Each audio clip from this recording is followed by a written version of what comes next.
দেখো, আজকের ২৭ তারিখ। তো সকাল সকালে ঘুম থেকে উঠে পড়েছি। মার ফুল দেওয়া দেখে এখানে দেখলাম মা কানে যেগুলো পরে সেগুলো খুলে রেখেছে। জলটা খেয়ে নিলাম। আর এখানে পাখিগুলো এসছে, তো মা ওদেরকে খেতে দিল। আমিও পরে অল্প করে দিয়েছিলাম চাল। যাই হোক, ঘোরাফেরা করছে ওরা, আর আমি গাছটা দেখছি একটু একটু করে বড় হচ্ছে। তারপর এখানেও কিছু দিয়েছিলাম, অল্প অল্প করে দিচ্ছি, তো ওদের পেট ভরছে না। একসাথে অনেকগুলো দিলে আবার ওদের হজম হবে না। যাই হোক, সেরকম বুঝে শুনেই দিচ্ছি। একজন আবার বেশ সাহসী, একজন আবার একটু ভীতু। যাকে ওদের এরকম মিলমিশটা দেখলে আমার উষা আর গোধূলির কথা মনে পড়ে। তাদের দেখি না অনেক দিন, কিন্তু সবসময় মনে পড়ে বড্ড, জানো তো। সেই 2020 সাল থেকে আমার সঙ্গে। যাকে ওদের সাথে অনেকটা সময় কাটালাম, আর পুরনো কিছু স্মৃতি রোমন্থন করলাম। এদিকে বৃষ্টিও আসছে, দেখলাম সাহসী যে সে ওখানে বসেছে, আর একজন অন্য জায়গায় বসেছিল, তারপর ওই জায়গাটাতেই বসেছে, ছায়া হয়েছে ওখানে। তারপর একটা বিস্কিট খেলাম, তারপর বসে পড়েছে এই যে মুড়ি নিয়ে। বেলা অনেকটাই হয়ে গেছে, ওষুধও খেয়ে নিলাম। মা এদিকে আনাজ কাটছে, আর এদিকে দেখো অন্ধকার হয়ে পড়ে বৃষ্টি হচ্ছে। পড়ছিলাম একটু, কিন্তু ওখানে বেশি সময় পড়া যাবে না বলে আমি তারপর গাছের সাথে একটু ছবি তুলে নিয়ে ভাবলাম যে ফিরে আসবো, কারণ যেহেতু ওখানে বেশি সময় বসা যাবে না, বই খাতা সব ভিজে যাবে। আর এদিকে দেখো এত বৃষ্টির মধ্যেও ছাতা নিয়ে ওই যে হাজির, কাঁদাল দিয়ে যাচ্ছে। যাকে আমি এখানে পড়াশোনা বাদ দিয়ে বসে বসে বৃষ্টি উপভোগ করছি। বৃষ্টি হলেই না ছোটোবেলার কথা মনে পড়ে, জানো তো। বিশেষত মামা দাদুর বাড়ির কথা মনে পড়ে। এখানে দিয়েও কিছু কিছু জায়গায় জল পড়ছে। এদিকে মা নারকেল ধরছিল, আমাকেও একটু দিল। তারপর নারকেল করা হয়েছে, আর আজকে যে একটা ছাতু হয়েছে মা পরিষ্কার করে রেখেছে। সেই যে পাকা কলাগুলো সেখান থেকে 3টা নিয়ে ঠাকুরের কাছে দিয়ে এলাম।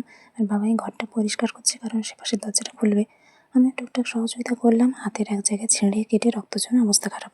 যাকে মার কাছে এসে একটু গল্প গুজব করছি। আর এখানে অনেকটা জায়গা বাবা মাটি সিমেন্ট এগুলো খুলেছে, কারণ দরজাটা বসে আছে, তো সেই জন্য। যাই হোক, দাদু ঠাকুমার ছবি দেখছি, দুটো ডায়েরিও পেলাম। আর এই ডায়েরিতে এমন কিছু জিনিস পেলাম যে বলার মতো নয়। যাই হোক, আবার একটা প্যাকেট দেখলাম, আর এখানে একটা করে কলা সবাই খেয়েছি। মা সেই ছাতুটা ভাজছে, অন্যান্য রান্নাও হচ্ছে। এদিকে চিড়া ভাজার একটা প্যাকেট নিয়ে সবাই ভাগাভাগি করে খেয়েছি।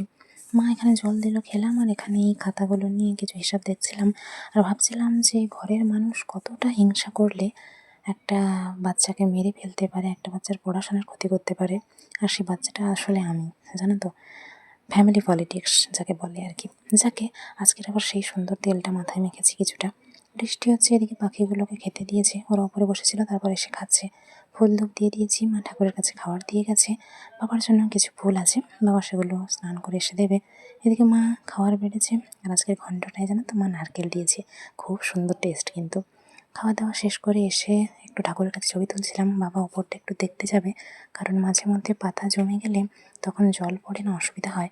যেদিকে হাত দেখাচ্ছি ওইদিকে কিছু পিঁপড়ে চাল টেনে নিয়ে গেছে। বসে বসে ওসবই দেখছিলাম, বাবাকে বলছিলাম তাড়াতাড়ি নেমে এসো, কারণ মাঝে মধ্যে বৃষ্টি জোর আসছে। উপরে বাবা সেখানে কাজ করছে, ভিজে যাবে। ওদিকে মা দেখো জানলার কাছ থেকে উঁকি মারছে। যাই হোক, এখানে বিভিন্ন জিনিস চার্জে দেওয়া আছে। মা ওষুধে চলে এসছে, বাবার হাতে পায়ে পরলেন দিয়ে দিলাম। তারপর এই যে শুধু সামনের ধারে জানলাটা খোলা আছে, বাবা একটু খবর চালিয়ে রেখেছে। বাকি জানলাগুলো বন্ধ, কারণ বৃষ্টি আসবে। এদিকে সেই যে পেয়ারা একটা ছিল বলছিলাম, কিছুটা পোকা খেয়ে নিয়েছে, সেটা থেকে মোটামুটি কেটে কিছুটা অংশ বের করেছে। এটা লাল পেয়ারা, জানো তো। যদিও আমরা খাওয়ার থেকে অন্যরাই বেশি খায়, কেমন জায়গায় হয়েছে পারতেই পারি না। অন্য আরেকটা পেয়ারাও খেলাম। এদিকে মা সন্ধ্যা দিল, এমার্জেন্সিটাও চার্জে দেওয়া আছে। বাবা এখানে পলিথিনটা বেঁধে দিয়েছে, কারণ নিচে জল পড়ছিল বলে। গাছটা দেখো এদিকে রাতের আলোয় কীরকম সুন্দর লাগছে। যাই হোক, এসবই দেখছিলাম। আর ওই পাশের মাটি কিছু ধসে পড়েছে, কারণ ওখানে ইঁদুরের গর্ত আছে। বাবার ফোনটাও দেখছিলাম, আর এখানে এই প্যাকেটটা দেখছিলাম। কি সুন্দর একটা রং, তাই না? এই রঙের একটা জামাও আমার কিন্তু নতুন আসবে। যাকে ওটা সারপ্রাইজ।